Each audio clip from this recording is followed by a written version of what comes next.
So today, it turns out that out of the 6 people that were constituents in your district, only me showed up.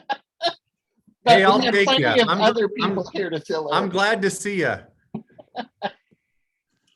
So we are glad to see you because you're always such a great supporter of our issues, and you always co-sponsor so many of the bills we bring to you. And I'll be sending you a list of the bills that we're watching again, and you're already a co-sponsor on a number of them, but there may be a few others that you want to take a look at.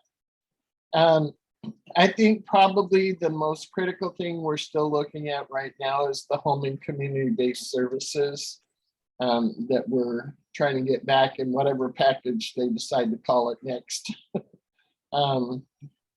But I know that you're a strong supporter of that and that you know the needs in our community. In our state, we've still got over 12,000 people on the waiting list waiting for the home and community-based services.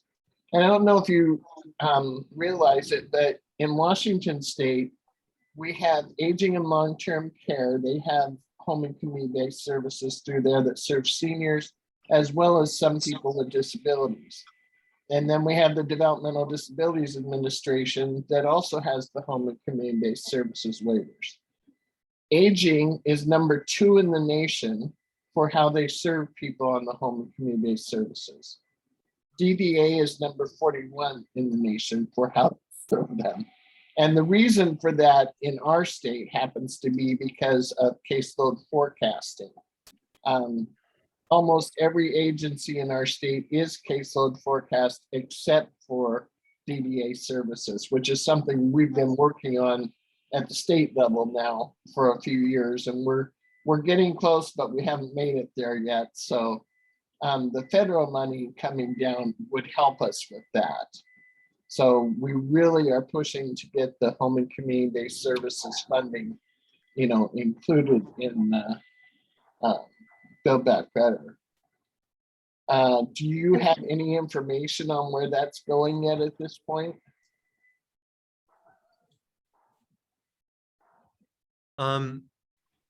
Well, first of all, let me just affirm to you my support for home and community-based services. I think it really matters, and I've supported it as standalone legislation. I've supported it in the Build Back Better Act. We want to get that rail car attached to whatever train is leaving the station. I will tell you the path forward for something under reconciliation remains pretty opaque, frankly, Diana. And I say that mostly because most of the conversations happening on the Senate side.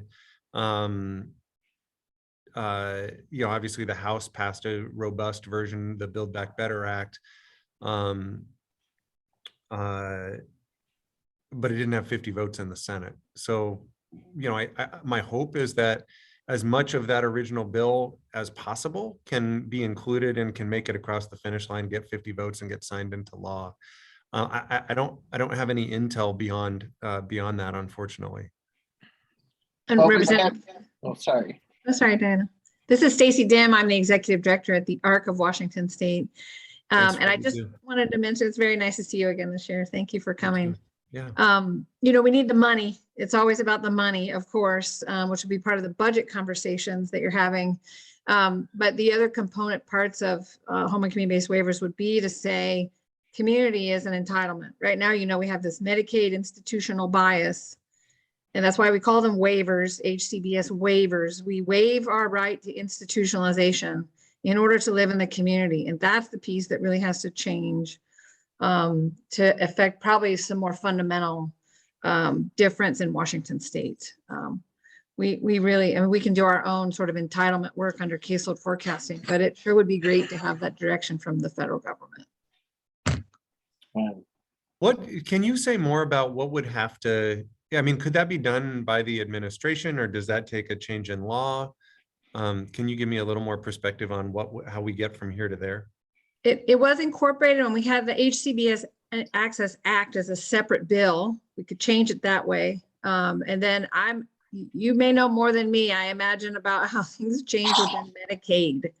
That is a complicated process, and I'm told that Social Security can change one way and SSI can change another way. SSI is just the gateway to Medicaid, and I don't know how to break apart the Medicaid entitlement. Honestly, that's a strategic move that's above my pay grade. But it is something that we would love your help on to try to figure out what we do. So we can stop calling them waivers and we can say that the community is the entitlement. And again, we know that costs quite a bit, but so does institutionalization. So one of the things we just finished with the disability policy seminar that went on in DC.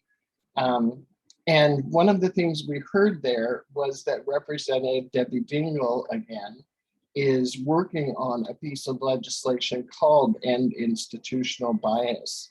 So she's working on a bill. It doesn't have a bill number yet, but I would suggest you connect with her again to see what exactly is going to be in that bill that she's working on to try and do that. We'll reach out to her office. That's a good heads up, Diana. Thank you. Good. I'm sure that when it comes out, I'll see your name as co-sponsor. So one of the other big issues that, again, is coming back this year is the Social Security SSI issue. Between the fact that the program hasn't been updated in 50 years, you know, the amount that people get, the amount they can have in a bank account, you know, all of those things are detrimental to getting people out of poverty. The amount they get now is below the poverty level. And once, if they decide they want to get married, there's a whole other level of chopping at their income that happens. Anthony and Katie Nash are a young couple with developmental disabilities that are married, and they've, you know, struggled with the Social Security system. So I thought they could share for a minute about, you know, their struggles with this. You want to go first, honey? No, you can. All right.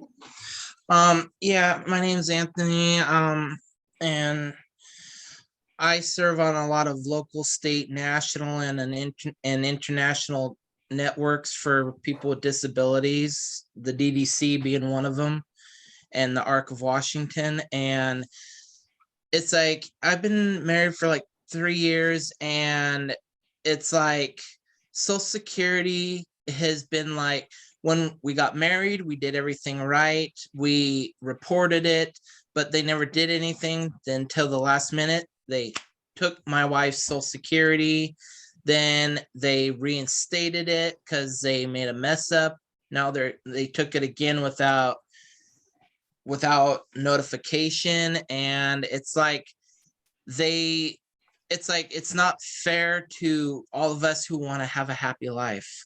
Because, okay, it's like if you take two people who are not married, let them live together, they'll have that same pot of money, but then they legally marry, they're not, it's like then they get penalized. They get penalized, which is, it don't make sense because they're going to have that same amount of money regardless, but it hurts them too with cutting the medical. And it's like, we're very passionate about getting rid of marriage penalty because, I mean, yeah, I mean, we just got back from Washington, D.C. from the policy seminar and spoke to a few of the Congress, and they said that Social Security has never been updated ever since it's been established. It's never been updated to be improved. And they said that Congress is finally deciding to try to improve it. And it's like the marriage penalty needs to be like removed out of it because it supports us. That's our support. And yeah, we've been struggling with like a really expensive place to live because of multiple rooms we need. And also with the HCBS Access Act, it's like it's like our goal is to kind of reverse because things on it, because right now they're prioritizing RHCs and optimizing community living, and we want people to live independently in their communities, and we need our caregivers, our providers, all of those resources that help us have an independent life. And on top of that, like, I don't know if you've heard, but Washington State has officially successfully terminated sub-minimum wage on the state level. And my goal is to do it on the federal level so that everyone in the country can get an equal paid job so that they can live independently and everything. And we're very passionate about that and all that. Thank you. And you want to continue, honey? My saying for things is, why put a price tag on love? I mean, if we're being penalized to being in love and wanting to better our own lives, why put a price tag on it? There's no reason for it, except for to be, oh, what's the word? It's just unfair to be put in this little box of someone who's different. We're all different, so there shouldn't be a price tag on anything except for food and groceries.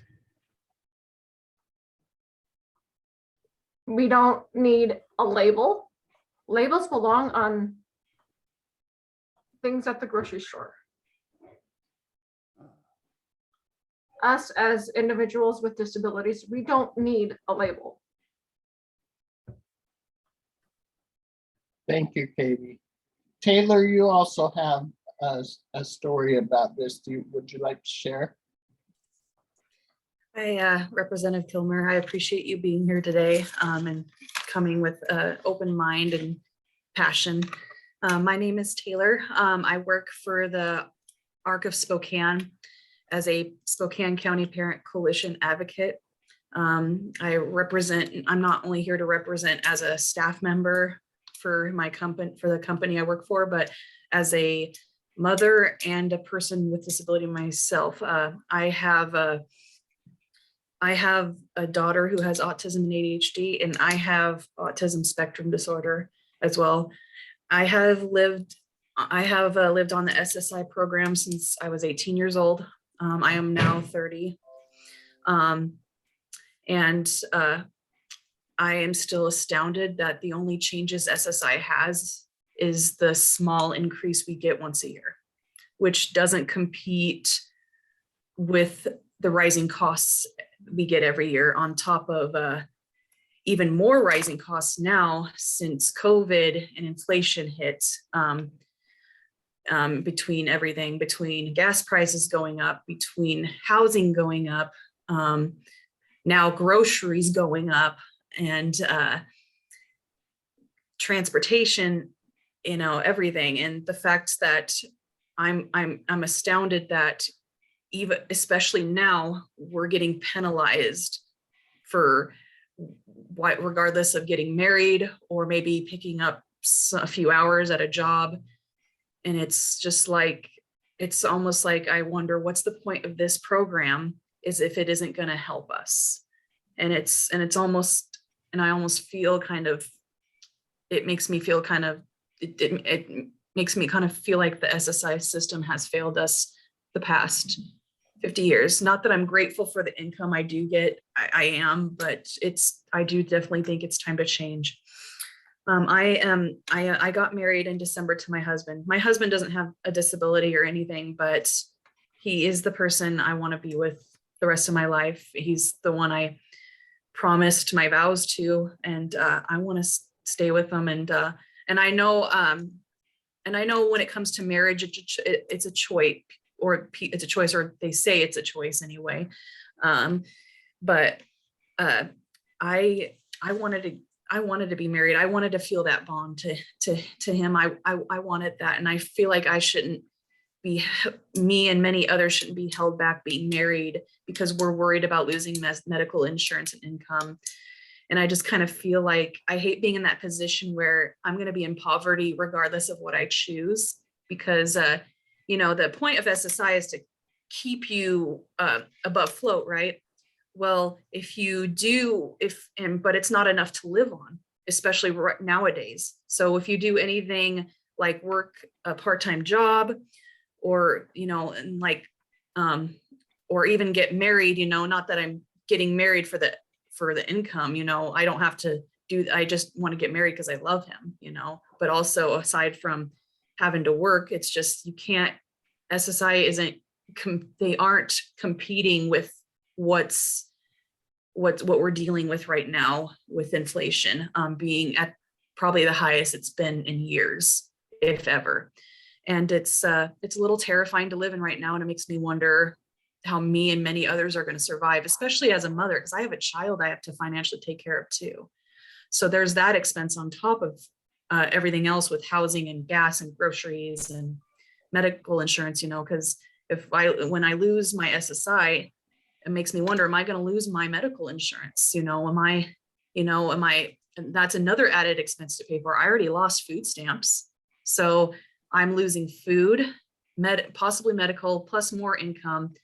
And I'm going to be even in a worse position than when I had SSI and before I worked. So, and it seems just kind of backwards to me. It's like, wait a minute, this is supposed to help me, not hurt me, you know? And it's just, it makes me kind of sad because with my disability, I need to have those options at least open, because I never know what will change in my lifetime.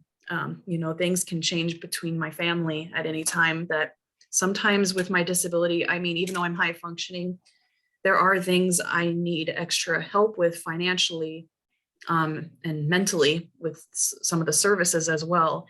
You know, and even if I were to lose my SSI, the one thing I want more than anything is my medical insurance to stay. Even if it means I have to sacrifice a little bit, I want to at least keep something, you know. I don't want to have to lose everything. Don't want it to be an all or nothing situation. I just, and it's just terrifying right now because everything is so expensive. I think the news keeps saying, you know, and I know the news is can be a little chaotic, but get everybody stirred up, but it's just hearing about the groceries and gas and housing. It's scary. And now I'm seeing it too. And I'm going, well, how's me and my family can survive if I lose all these benefits? Am I going to be able to take care of my child? Am I going to lose custody of my daughter because of these barriers? You know, that's what I worry about, because just because I lose it doesn't mean I'm a bad mother. It just means I need help. And it's scary, you know, because I have had my disability used against me before in custody with my daughter, which is very sad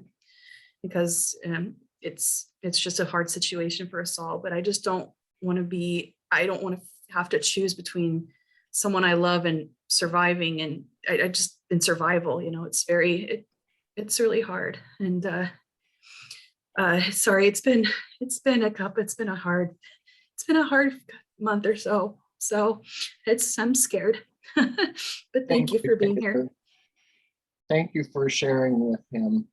Yeah, Taylor, I appreciate you sharing your story. And honestly, it's the value of our, you know, of our getting a chance to hear from you. You know, I think too often issues in Washington, D.C. get treated like these sort of, you know, theoretical policy conversations. And Taylor, you make the point that this is about, you know, human beings, and it's about your family and others. So I really appreciate that. There's some legislation that I'm already on that tries to address the income restoration for SSI. There's some other legislation that we're happy to take a closer look at. The SSI restoration bill includes provisions related to the sort of penalty issue that Anthony and Katie and you all raised. And it has some other provisions as well, but you know, certainly count me as a partner, and we want to have your back.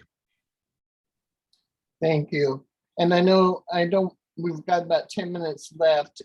Jennifer, I know you had another issue that you wanted to bring up. Yes, thank you. First, Representative Kilmer, I just wanted to thank you for co-sponsoring HR 3474, keeping all students safe.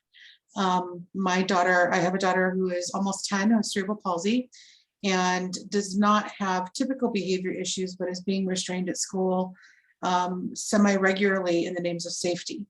And so anything we can do to get restraint taken out of schools altogether would be extremely, would help me sleep better at night.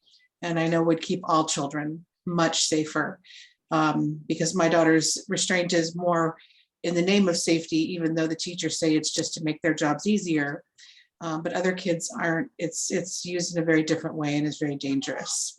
So I just want to encourage you to please push that bill through. We need it. Kids are getting hurt daily because of use of restraint in schools, and often with no diagnosis that would back up the use of restraint. Yeah, I'm with you on that. And Sydney, you had something that you would like to say?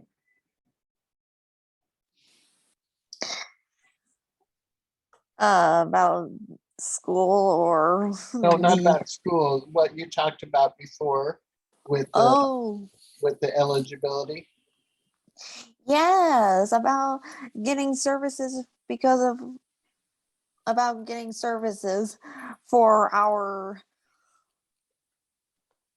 disability. So in Alaska, in order for me to get qualified for services, I had to take an IQ test to prove that I'm on disability, which is ironic, and that seemed to be unfair because my autism is highly functional, and unfortunately I was not able to get enough services in Alaska and here in Washington just because my autism was highly functional, and they disqualified me for getting SSA or Department of Health and Social Services and any other type of services. But I was lucky enough to get services with DBR because I needed to find employment, and I was lucky enough to get a employment coach here to help me find a job here in Spokane. And I realize now that Washington's Division of Vocational Rehabilitation does things differently than what DBR does here in Alaska. So it's been a tough road for me because I had to transition from my home state in Alaska from here to Washington, and I had to find other services here, like starting from zero. And so what Sydney wanted to bring to your attention, you want me to talk about the bill, Sydney? About HB 2008. Yes. Do you want to talk about it? You can, I can if I want. Go ahead. All right, so HB 2008 allows the bill for people with disabilities to get services without taking an IQ test to get more services here in the state of Washington to prove that they have a disability. So the bill she's referring to is state legislation, not Yeah, federal. I just pulled it up while she was talking. So, And it doesn't take effect until 2025. But at that time, they won't be able to disqualify people because of their IQ. There will be other methods to let them be eligible as opposed to an IQ score, which doesn't tell the story of what their needs are. I gotcha. So it'd be good to have this at a federal level because 4 other states now just passed the same type of law. Because even in the DSM-5, which is the manual that they diagnose from, it says for autism, IQ should never be considered for eligibility for services because it does not tell the story. So we just thought that was something to bring up to you that you might consider in the way of federal legislation, since states are starting to do this now individually. Why was it I'm just looking at the bill report. Why was it partisan? Like, why was it opposed by the House Republicans? It's a lot of funding issue. That's why the IQ testing exists. It's a driver to keep people from getting services, which saves money. And if you open it up, it's going to cost money. That's all there is to it. But it's services that people need, whether it costs money or not. Getting people the resources that they need, even if it costs money, I think is important. So I appreciate you, Diana. Jessica, did you have something you wanted to share? I have something written up already, so I have a speech prepared. My name is Jessica Runner. I am a constituent of the 9th Congressional District. As a person with a developmental disability in the form of cerebral palsy who works full-time, the SSI Restoration Act, Medicaid, and the home and community-based services are extremely important topics to me. I want to have peace of mind knowing that when I lose my Social Security income due to my employment wages, that I will be able to keep my medical insurance, because even with me working full-time, I wouldn't be able to afford the cost of all my procedures out of pocket. I live in my own apartment with my older brother as my housemate. With the assistance of Section 8, I have lived in the same apartment for 8 years, with the assistance also from multiple care providers to help me with tasks of daily living. Home and community-based are important to me as well. I believe all people, regardless of disability, should live in the community and not in institutions. Not only do I believe that there needs to be a comprehensive plan to close all our HCs, but I am the mobilization manager of self-advocates and leadership, SAIL, a coalition of over 200 people in Washington state that focuses on legislative advocacy that believes the same. Shut them down. Thank you so much for your time. Thank you, Jessica. And Congressman, I'd like to get a photo real quick, if that would be okay. And does everybody want to turn their camera back on? That's okay with me. Maybe Mike can take one for us too, if that's all right. Yep, that works for me. Everybody smile.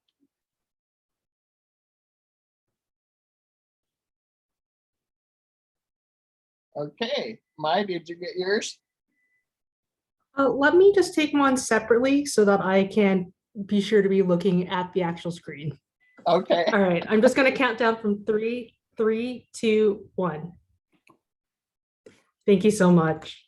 We used to count down from 20, but that was weird. Yeah. So we just decided to go from 3, you guys. So I'm sure grateful for you. Like I said, your advocacy really matters. You know, obviously I'm already a sponsor of a bunch of the bills that we discussed at the federal level, but if there are other pieces of legislation that come up, please don't hesitate to reach out. I'm eager to be a partner in any way I can. I've got a spreadsheet of the ones we're watching this year, so I will make sure to get that to Mai so that she can share that. Yeah. Terrific. Thanks, everybody. I sure appreciate you. We Thank you so appreciate much. you too. Thank you. We appreciate you. Thank you. Yeah, Alright, thank bye. you. Thank you. See you on the next one, Diane.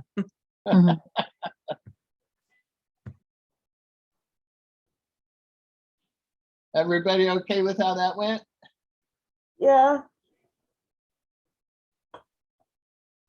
You did a good job, Taylor. Yours is a very emotional story. Thank you. I also want to share, I think everybody's story is equally important. I'm trying to, manage my time better with this. what is it, like about 3 minutes, you think? For I think for each person about that, yeah. Okay, that sounds about right. Okay, I'm just making sure. I can also try to time myself too. I just realized I need to be more mindful about that, because I want everybody to be able to have a chance if they want to. So I apologize if I went, No, I keep no, going it's- overboard. We're all in learning process in all of this, and we never know how many people are gonna show up at each one. I mean, like this one, I was the only constituent, so that opened it up to everybody else to be able to share a little bit more than, when we have a lot of constituents, sometimes only one or two other people get to share. Right. But, so I think you did great. I think everybody I do did great. too. Thank you, guys. I really appreciate it. I gave you my 3 minutes. But Thank he you, was Dan. he was very thoughtful. He He was thoughtful. lovely. Oh, I'm so grateful that he's mine, because I just love him to death. I know, and I'm real jealous. I'm moving. So, So we need to get out of this one and get into the Yep. next one, right? Yep. Yep. Okay, all right, see you in a Okay. bit. Bye. bye.